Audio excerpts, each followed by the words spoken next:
Bismillah, alhamdulillah, salatu wassalamu ala rasulillah wa alihi wa sahbihi wa man wala. Rabbi yassir wa a'in ya kareem waftah bil haqqi innaka al-fattahul alim. I hope the trajectory I've been attempting over the past 2 or 3 days has not been too erratic or impossible even to discern. What I've tried to do is, first of all, to describe the terrain in which a mujaddid and an educator such as Imam al-Ghazali radiyallahu anhu must operate.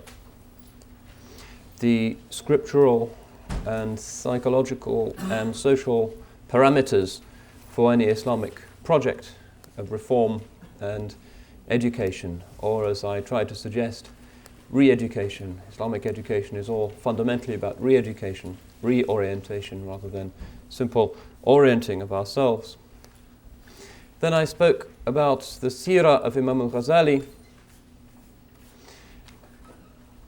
explaining the well-nigh miraculous quality of his life and his prolific achievements.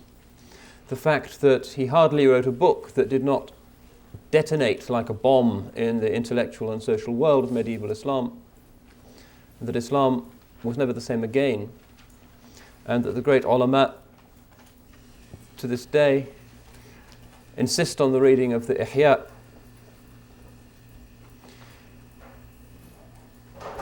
on condition that one approaches it with tawadu', with humility.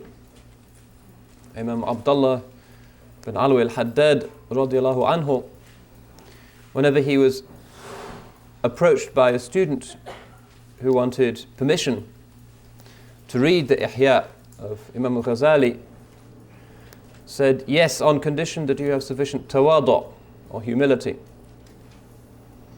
because that was the quality of the Imam himself, and the soul speaks to the soul, and arrogance, snobbishness, self-reliance, self-regard, all of these are qualities that will veil us from any of the depths and the secrets with which the Imam has stuffed every page of his text. The Ihya is not primarily about the inculcation of information about Deen, it is about personal transformation. The Imam's own seerah radiates from its pages. The alchemy which Allah wrought in his heart is available for our hearts as well, on condition that we have that humility and that muhasabah, that self-scrutiny and self-accounting that was one of the Imam's most prominent virtues. What I'm going to do in the time between now and the adhan for Maghrib, bi'idhnillahi ta'ala, is, for the sake of tabarruk, acquiring barakah from the Imam's greatest work, the Ihya ul-Deen, to read a few pages from it, to drop from the ocean.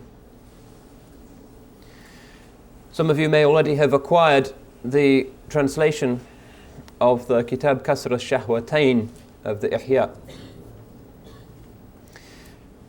This is a book of the Ihya that immediately follows his general explanation of what spiritual war is all about, the stratagems of that war that the warrior must adopt, and the stratagems likely to be adopted by the enemy, alayhi la'na. And after doing that and explaining the nature of the nafs, the ego, the self, and the stages through which it must pass, and the acquisition of beautiful qualities and the suppression of evil qualities of sloth, anger, self-esteem, and the rest, the Imam then moves on to deal with the two most conspicuous passions in the human creature: which are gluttony and lust. And after this book, the Kasra Shahwatain, the breaking of the two desires, he then goes on to deal with some of the more subtle, indefinable, perhaps more resistant human passions. The passion for reputation, the passion for self-esteem, anger, sense of superiority, jealousy, and all the familiar vices which lurk in the recesses of the heart, accumulations of dirt that it is sometimes extraordinarily difficult even to see, let alone to squeeze out. One reason why we need a guide. Teacher is essential in all of the Ulum of Islam, but in none more so than in this science of healing the heart. Because the ahwal of individuals differ. The fiqh is applicable equally to all Muslims unless they have some sabab or udhr. But the heart differs drastically, much more than does the body. Because the heart is subject to innate capacities and debilities, and has also been socially conditioned by good or bad parenting, good or bad schooling, fortuitous circumstances of the civilization into which one happens to be born, and a myriad of other influences that have made us the characters that we are. So there is no one medicine and no one prescription for these illnesses of the heart. That's why we need a doctor. We need to go and see one in person, explain the symptoms, and like any good doctor, he will read between the lines of what we say, take our pulse, look at us carefully, draw on his immense experience, and then prescribe a remedy. Not anybody can do that. And of those who can do it, not everybody is as good. Some will openly say that they can treat certain souls and not others.